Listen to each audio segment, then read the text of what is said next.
ಈ ಒಂದು ಏನು ಕಡಿಮೆ ಸೀಟ್ ನೀವು ಅಂದಾಜು ನೀವು ಜಾಸ್ತಿ ಈಗ 1ಕ್ಕಿಂತ 9ಕ್ಕೆ ಬಂದು ನಿಂತಿದ್ದೀರಿ, ಇನ್ನೂ ಜಾಸ್ತಿ ನಿಮ್ಮ ನಿರೀಕ್ಷೆ ಇತ್ತು. ಈ ಸೋಲಿಗೆ ಏನಾದರೂ ಪರಾಮರ್ಶೆ ಮಾಡ್ಕೊತೀರಿ ಸರ್? ಏನಾದರೂ ಒಂದು ಕಾಂಗ್ರೆಸ್ ಸಭೆ ಏನು ಮಾಡಬೇಕಾದೇನಿಲ್ಲ, ಅದೇನಿಲ್ಲ ಮಾಡೋರು ಕ್ಯಾಪ್ಟನ್ ಸರಿಯಾಗಿ ಆ್ಯಕ್ಷನ್ ಡೈರೆಕ್ಷನ್ ಕೊಟ್ಟರೆ ಗೆಲ್ತಾನೆ. ಮತ್ತು ಅವ್ನು ಡೈರೆಕ್ಟರ್ ಟೋಪಿ ಹಾಕೊಂಡು ಯಾವ್ದಾರ ಕುಡಿಯೋಕೆ ಹಿಂಗಾಗಲಿ ಕೂತ್ಕೊಂಡ್ರೆ ದಾಟಿ ಹೋಯ್ತು ಚುನಾವಣೆ. ಇದು ಡೈರೆಕ್ಟ್ರು ಪ್ರೊಡ್ಯೂಸರ್ ಒಬ್ಬರೇ ಇರ್ತಾರಲ್ಲ, ಹಿಂಗಾಗಿ ಸರಿಯಾಗಿ ಡೈರೆಕ್ಷನು ರೈಟ್ ಅಪ್ ಎಲ್ಲ ಸರಿ ಬೇಕಲ್ಲ, ಅದು ಹಂಗಿದ್ರೆ ಸರಿ ಆಗ್ತೈತೆ. ಅವ್ರು ಯಾರು ಸ್ವಲ್ಪ ನೆಗ್ಲಿಜೆನ್ಸಿ ಮಾಡ್ರೆ ಸೋಲಾಗ್ತೈತಿ.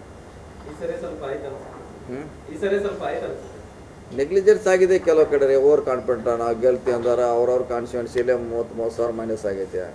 ಯಾರು ಗೆಲ್ಸು ಜವಾಬ್ದಾರಿ ತೊಗೊಂಡಿರು ಅಲ್ಲೇ 30,000 ಮೈನಸ್ ಆಗಿದೆ. ಹಿಂಗಾಗಿ ಕೆಲವು ಸೋತಿದ್ದೆ 50,000ರಿಂದ, ಒಂದೊಂದು ಕಾನ್ಸ್ಟಿಟ್ಯೂನ್ಸಿಲೇ 30,000 ಲೀಡ್ ಆಗಿದೆ. ಏನು ಮಾಡ್ಲಿಕ್ಕೆ ಜನ ತೀರ್ಪಿನ ಮುಂದೆ ಯಾರು ಏನು ಮಾಡ್ಲಿಕ್ಕೆ ಆಗೋಲ್ಲ. ಜನನ ಒಂದ್ಸಲ ಸೋಲಿಸ್ಬೇಕು, ಈಗ ನಮ್ಮನ್ನ ಸೋಲಿಸ್ಬೇಕಂತ ಭಾಳ ಮಂದಿ ಓಡಾಡ್ರು, ಜನ ನಮ್ಮನ್ನ ಗೆಲ್ಲಿಸ್ಬೇಕಂತ ಓಡಾಡ್ರು.